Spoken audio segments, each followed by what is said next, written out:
Hello, welcome to the project description videos that I am making for you because I did not provide you with adequate instructions about these projects in class because we were in a hurry. So the first thing I want to say is to give you a brief explanation of the projects. Just as a reminder, you have 2 to 3 projects. They're worth 100 points of your 250 points that are available in the class.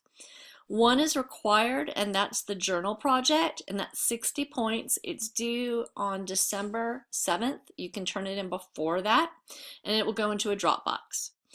And then you have a choice of doing a reading resource unit for 40 points that's due by 11/11, and that will go in a Dropbox and a discussion board.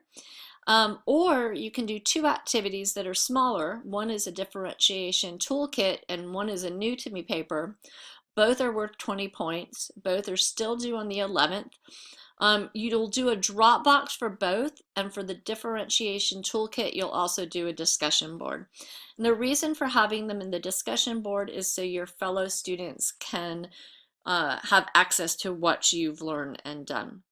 So I'm going to talk to you about your journal in this video, and then I'm going to stop the video and I'll have another video for your 2 smaller activities and then a video for your 40-point activity.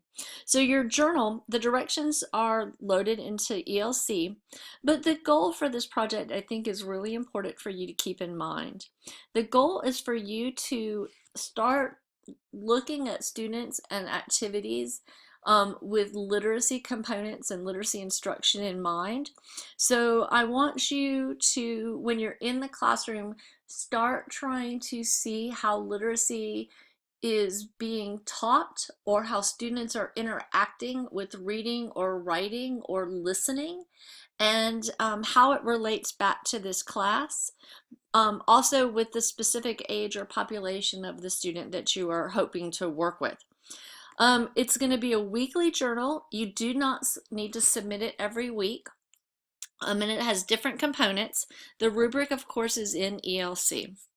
So the journal components that you should keep in mind is that you will have 4 different types of entries. So your very first entry is going to be a description of the student and the setting and a goal. I don't need a physical description of your student unless it's part of the importance of why that student may have difficulty learning. For instance, if the student has cerebral palsy and is in a wheelchair and is having trouble holding a book, you might want to mention that, but I don't need to know any sort of demographics about your student, although you're welcome to put them in. Don't give me the school name, but just the general placement that you and your student will be in together.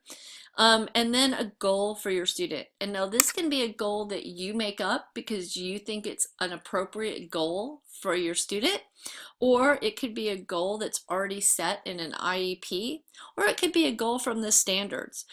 You are not responsible for getting the student towards this goal, but it's important for you to think in terms of goals, because that's your ultimate responsibility as a teacher, is to move students along towards a particular point. You're working towards something. And then explain how you decided upon the goal and why it's appropriate for that student. So that's your first entry. Your next 8 or 9 entries should each contain an observation and a reflection. Your observations should be how a student is engaged in some sort of activity that involves literacy. Now, if you're working with 2-year-olds, that might be that a teacher's reading to the student and the student's running around the room and not paying attention. Or it might be that the student has picked up a book on their own and settled themselves in the corner and is trying to read it on their own. So it doesn't necessarily have to be instruction. That would depend on your setting. And then your reflection is, what did you think about the activity? Did it progress towards the goal that you've set? It doesn't have to, but that might be part of your reflection. Do you think that the teacher could have done anything differently? Would you have done anything differently? Did you learn from this? And if so, what? And then for the weekly observation, I would say that you don't need to write it the minute you get out of class, obviously, but you're doing one a week generally, and so you might take down some notes when you get home, just a couple bullet points that you will then be able to flesh out. I would not wait to do all of these until the end. I would do one each week and have it complete at the end of each week. Set a deadline for yourself. There's that umming again. And then your last entry should describe what you've learned for your observation. So you could have 11 to 12 entries altogether, but you're only doing 8 or 9 actual observations. So what did you learn? How this informs or possibly doesn't inform your future in teaching, and then anything that you felt really connected to the class, either that surprised you or you disagreed with, or wow, the class didn't even prepare me for observing this. I really wish I had learned that. It's for you. This is a tool for you and not for me. So don't again forget to look at the rubric. Now, you may have some questions, and so there's no page requirement for your journal entries. I personally could not do an observation that's less than half a page. If I'm doing less than, say, 3 paragraphs, I don't think I'm adequately giving a description of what's going on. And then my reflection should be about the same. Half a page, 3 paragraphs. I'm thinking single-spaced in this situation. It doesn't matter to me if you turn it in single-spaced or double-spaced. Now, if you're not going to see a student for the entire semester, you can either double up on your observations, so you're doing 2 a week, or you can switch students halfway through. I am fine either way, because again, my goal is just simply to have you looking at what's going on in a classroom within the population of students you hope to work with, and how the students are or not engaging in literacy instruction.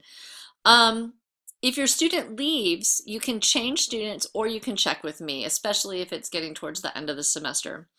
If you're not working with students in a classroom this semester, you can observe your own interactions if you're having to be tutoring or working with any students or have a niece or nephew and you want to tutor them.